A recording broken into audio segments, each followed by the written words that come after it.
تو میرے عزیز دوستوں اور ساتھیوں، ہمارے ملک کو جو چیلنجز جن کا سامنا تھا، دیکھیں جہاد کی برکت سے اللہ تعالیٰ نے ان سارے چیلنجز کا حل کر دیا۔ سب سے پہلا چیلنج کیا تھا کہ پاکستانی عوام کو اور فوج کو آپس میں دور کیا جا رہا تھا۔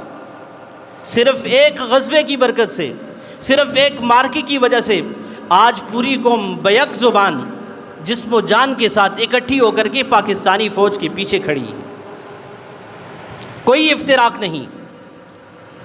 اور ہم یہ سمجھتے ہیں کہ ہماری بہادر افواج کی بہت قربانیاں ہیں، ابھی تو بہت سارے مارکے انہوں نے سر کرنے ہیں، اور انشاءاللہ کل تک جو نریندر مودی یہ کہتا تھا کہ ہم نے اکھنڈ بھارت بنانا ہے، جیسے اسرائیل کا گریٹر اسرائیل ہے، ادھر اس طرف ایک یہودی ہے اور اس طرف ایک ہندو ہے، دونوں کی شیطانی سوچ ہے۔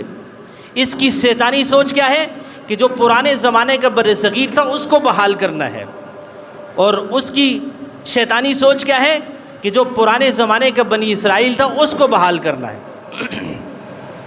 دونوں اپنے طور پہ لگے ہوئے ہیں۔ اس کی اکھنڈ بھارت کی سوچ اب تقریباً ختم ہو چکی ہے، اور اس کی جو بنی اسرائیل کو قائم کرنے کی سوچ ہے انشاءاللہ وہ بھی ختم ہو جائے گی انشاءاللہ۔ تو آپ اس دشمن کو معمولی نہ سمجھیں۔ تو الحمدللہ ہماری بہادر افواج نے اس کا بہترین جواب دے کر کے اور یہ بتا دیا ہے کہ جب مسلمان جہاد کرتا ہے تو جہاد کی برکت سے اللہ تعالیٰ اس کو بہت ساری عزتیں عطا فرماتے ہیں۔ اس وقت پاکستان کو بڑی عزت یہ ملی ہے کہ جو پوری قوم کا آپس میں افتراق تھا، جدائیاں تھیں، دل ٹوٹے ہوئے تھے اور فوج سے متنفر تھے، اب وہ بیک زبان ہو کر کے اس فوج کے پیچھے کھڑے ہیں۔ اسی طرح ہمارے ملک کے اندر